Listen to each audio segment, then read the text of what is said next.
Hey, how's it going, everyone? My name is Derek Afasi. I'm the owner of Afasi Financial Group and RetireSharp.com. Today's topic, I want to discuss with you guys annuity insurance and what is annuity insurance, what are some of the misconceptions with regarding an annuity insurance policy, and kind of how someone could leverage it for their retirement needs, whether that's on an accumulation stage or most importantly on an income stage. Why it's important to use an annuity in that specific type of situation, especially when someone's more terrified with speculations and terrified with the market, how annuities could be a nice little chassis to leave your monies into. And then also when it completely is just the wrong situation and when someone really should not be placing their monies into annuity contracts. And, so I want to kind of expose and talk about some good things as well. Now, one of the things while you hear annuity insurance, understand with annuity contracts, they can only be offered through insurance companies. So that's why it says retirement product through insurance companies. So you can't have a bank that's offering an annuity contract, just like you can't have an insurance company that's offering a bank product like a certificate of deposit, bank CD, money market account, etc.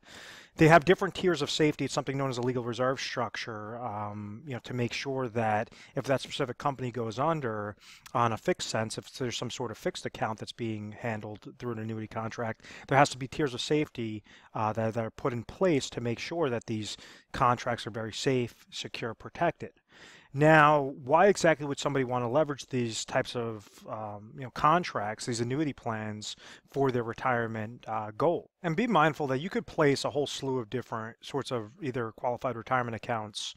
You could roll them over and create different types of IRA annuity contracts, or you could even use non-qualified monies, like if you just sold a business, sold a house, and you have a large cash deposit, you could use those into annuity contracts as well. So you have the difference between qualified annuity plans versus non-qualified annuity plans.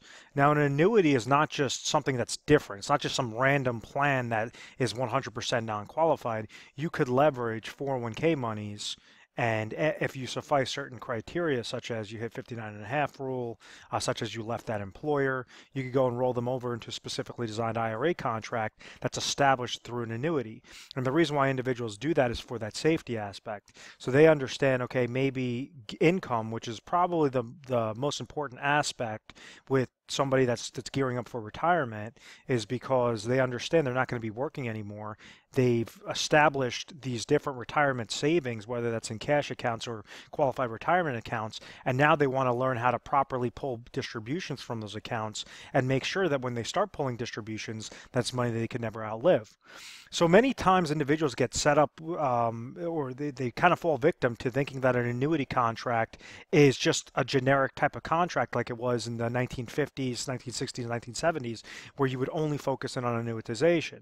And what I mean by that is annuity contracts are the opposite of life insurance. So with life insurance, it protects somebody from from dying too soon, meaning that if somebody passed away and they didn't hit retirement or they didn't hit their projected lifespan, well, then they could leave a legacy. They could make sure that they have lump sums of money that get passed over to the beneficiaries if that person was to pass away in an accident or some sort of ailment.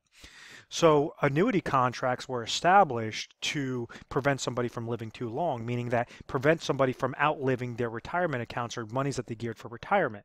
So the most basic sorts of annuity contracts, and understand, annuity contracts are not established like this. You still have some that are established like that, but you've had so many different modifications of annuities, and this is the biggest misconception, is because someone thinks, oh, well, I've heard of an annuity back in the 1990s, and I wasn't interested back then, so therefore there's not going to be a difference now. And it's completely wrong. That's the complete wrong way of thinking. Just like anything, there's been innovations through any sort of technological advance, as well as with financial products as well, because it has to incorporate that ever-changing environment, the markets that are crashing, the low interest rate environment. So this is why you see these little appealing structures, these little appealing contracts that might pop up out of nowhere specifically for an individual situation. But back to my point, essentially old annuity contracts, you would give that company a lump sum of money, and then they would pay back that person in the form of lifetime income stream. So let's say if somebody's 60 years old and they handed an insurance company a very generic sort of immediate annuity, they would hand them $100,000. Well, maybe this person is a male age 60. Well, the insurance company would have actuarial tables and use mortality tables and say, okay, based upon our analysis, they should live into their early 80s, and therefore we'll pay them back maybe $5,000 every single year to the day that they pass away. So we understand from the client's perspective, they're receiving $5,000 each and every year. So even if they live past that 20 years, 5,000 times 20 years is their break point of 100 grand for easy math. Any year that they live past those 20 years is now pure profit to that individual.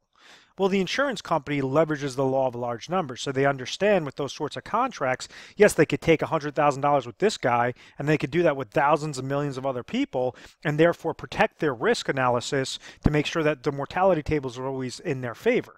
So if this person passed away after 5 years, well, $25,000 got paid out to him, but now the insurance company keeps $75,000.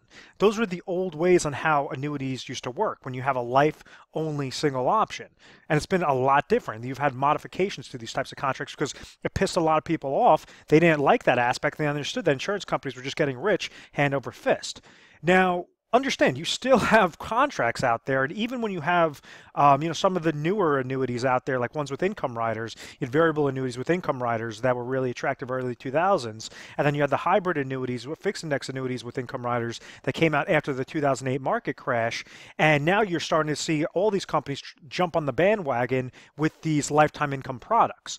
At the end of the day, you still have a whole slew of smoke and mirrors, whether the company's doing that old annuitization option or they're just trying to mask it under something else with income riders. You have to distinguish which one is perfect for your situation in your particular area, and then what are the other 200 contracts that are just trying to, display the smoke and mirrors effect, giving you low returns and locking up your money where you can't access it. So with all this education that we try to do on a national basis through different publications, whether we write articles or whether we're explaining this online, it's always to hone in on your situation is going to be different than your neighbors. It's going to be different than your family members.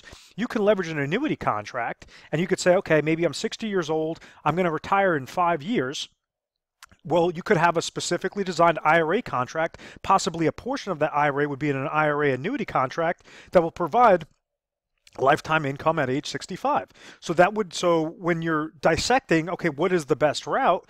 We would determine, if you call into our agency, this is what we do, we're an independent agency, so we have proprietary strategies and we have all the relationships out there to make sure that we could say, okay, company A, they're trying to do a smoke and mirrors, as opposed to company B is going to be ideal off of the 1,200 different scenarios that come back. So if you're looking for a max income plan, that could be a specific, that could be accomplished through an annuity contract. Let's say if you're looking for a safe accumulation and you don't care about income rider, you don't care about a death benefit rider, but you just essentially want to have your monies into a safe account that's going to gain when the market goes up, not lose when the market goes down, and you just want to have that safe, consistent power of compound interest growth to then eventually sporadically pull monies out, or just keep having these monies compound and then leave that as an inheritance, or just kind of leave it as a rainy day fund. There's different structures on that as well. Those are different sorts of annuity contracts. So you can't just look at an annuity contract, and when you say annuity insurance, it's an insurance company that offers an annuity. You have variations of different annuity contracts. Typically what we do is, we hone in on a lot of annuities because of what's going on with this current market environment. It's scary. Before, an individual was able to leverage a fixed account, like a bank CD or like a fixed annuity, get a nice double-digit interest return, such as 8%, 10%, 12%, live off of that interest for income, and then to have their principal remaining at the end of that year. It was really simple. And if interest rates increase again, that could potentially be the way it is. But the downside to it is it's all based upon interest rate environment, and you have the interest rate risk, being established at that point in time. So you can't get a concrete plan when rates could change left and right. So when you're trying to establish correct annuity contracts or annuity insurance contracts, what you could do is say, okay, I understand like this individual at age 60, he might have, $30,000 in expenses that he needs to suffice, or he or she needs to suffice, together a couple. at age 65. So they're 60 years old. They need a 5-year deferred product that's going to produce them $30,000 a year for income. Well, you could leverage annuity contracts that allow you to still control your monies, but provide a lifetime income rider on there as well. So maybe this might cost, $500,000, and this person has $700,000 in retirement assets. So out of that $500,000, that 500,000 is still growing when the market goes up, not losing when the market goes down. That 500,000 will slowly be siphoned, each $30,000 deposit that's being triggered out. But eventually, if this account value goes down to $0, the whole purpose of the income rider was still to provide you lifetime income. So that's why with this scenario, the income rider will still be producing $30,000 of income even at that break-even point. Just like this break-even point was 20 years, this break-even point, 30,000. How long exactly would that take to get past that $500,000 mark? So, it's all about finding which contracts are the best in your particular area, which ones don't have these smoke and mirror fluffed up projections, so that you're honing in on the conversation of cash flow, and then you could leverage them properly. If you want to leverage it for retirement income, we established something known as laddering strategies. Let me clear off the screen real quick. When someone looks at this last term, and I say laddering strategies for retirement income and accumulation, understand, in order to have a comfortable retirement, be confident in retirement, you want to make sure that you're receiving lifetime income. Whether that's your pension income, Social Security income, or your retirement savings, you want to at least set aside the smallest amount of dollars that could accomplish that specific goal. So with an individual that might have $500,000 in retirement assets, if it costs him $150,000 to accomplish that income goal, well, now they could walk away with $350,000 and leave that in liquid accounts or speculative accounts, such as variable accounts, stocks, bonds, mutual funds, whatever their perspective, whatever floats their boat, essentially. With laddering strategies, the reason why that's important is because you could leverage specific contracts that are very good for a 5-year deferral and other contracts that are very good for a 10-year deferral. So what you could do is trigger a portion of the income in those 5 years, and then as their expenses are increasing with the cost of goods and services, known as inflation risk, you could also trigger income, smaller income increments to make sure that it's being laddered properly. And once again, so maybe initially you're getting that individual's getting the $30,000 goal, but then at age 65, and then at age 68, maybe it's going to 35,000, because then we're triggering another 5,000 to get triggered in 10 years. And so forth and so forth. So you could set up these little micro accounts to make sure you're receiving lifetime income. And you make sure that it's correlating exactly to your retirement income goal and your inflationary goal. If someone's leveraging annuity contracts for an accumulation side, well, understand, because annuity contracts have those legal reserve structures, and especially when you're looking more on the indexing strategies or more on the fixed strategies, it's going to be tied to some sort of interest rate environment. So if interest rates are low, well, then the returns are not going to be as favorable, but you could go into an indexing strategy that will provide gains when the market goes up and provide 0% gains whenever the market goes down. You could eliminate mutual fund related fees, advisor fees, sub-account fees, retirement account fees. You could eliminate that downward market loss potential. You could live off the interest that's gaining each and every year. So there's some neat ways on how to set up that accumulation stage properly. But understand, because you have a lower risk involved, typically they're going to be lower returns. Like if you had accounts with variable accounts, well, yeah, you're uncapped at what your gains are. So if the mutual fund gains 20%, you're going to receive a 20% bump into your account. But once again, on the contrary, if that mutual fund loses 20%, you don't have any sort of safety net there. You're going to lose 20%, or in 2008, the average portfolio lost 57%. Then we start incorporating the advisor fees that try to justify why you're in these mutual funds, or the mutual fund related fees through the fund manager. There's a whole slew of negatives that could go against your account. So there's ways on how you could be safe and consistent with annuity insurance contracts or just annuity contracts, and you could specifically design them. For non-qualified monies, there's going to be particular products for that. For qualified monies, you want to use the smallest amount of dollars and only as much as necessary, so you could maximize the most amount of emergency funds and speculative investments, so that you could have fun in your retirement. You're not freaking out if the market goes down. So these are the different things that we try to show individuals on a daily basis. And at any point in time, if you guys find value in this, or you want to have at least a conversation and see, maybe what you're doing is correct, and maybe what you're doing is perfectly fine, and it's going to get your destination, it's going to make you accomplish your retirement goal.